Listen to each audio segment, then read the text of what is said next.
شروع اللہ کے نام سے جو بڑا مہربان نہایت رحم والا ہے۔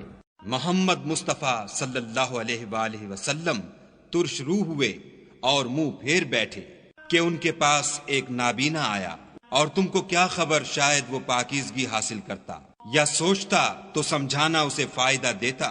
جو پرواہ نہیں کرتا اس کی طرف تو تم توجہ کرتے ہو، حالانکہ اگر وہ نہ سنورے تو تم پر کچھ الزام نہیں۔ اور جو تمہارے پاس دوڑتا ہوا آیا اور خدا سے ڈرتا ہے اس سے تم بے رخی کرتے ہو۔ دیکھو یہ قرآن نصیحت ہے، بس جو چاہے اسے یاد رکھے۔ قابل ادب ورقوں میں لکھا ہوا جو بلند مقام پر رکھے ہوئے اور پاک ہیں، ایسے لکھنے والوں کے ہاتھوں میں جو سردار اور نیکوکار ہیں۔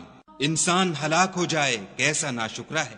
اسے خدا نے کس چیز سے بنایا؟ نطفے سے بنایا، پھر اس کا اندازہ مقرر کیا، پھر اس کے لیے رستہ آسان کر دیا، پھر اس کو موت دی، پھر قبر میں دفن کرایا، پھر جب چاہے گا اسے اٹھا کھڑا کرے گا۔ کچھ شک نہیں کہ خدا نے اسے جو حکم دیا اس نے اس پر عمل نہ کیا۔ تو انسان کو چاہیے کہ اپنے کھانے کی طرف نظر کرے۔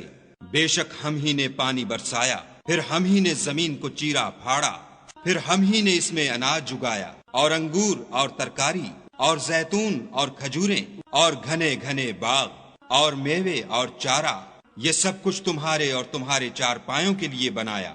تو جب قیامت کا غل مچے گا اس دن آدمی اپنے بھائی سے دور بھاگے گا، اور اپنی ماں اور اپنے باپ سے، اور اپنی بیوی اور اپنے بیٹے سے۔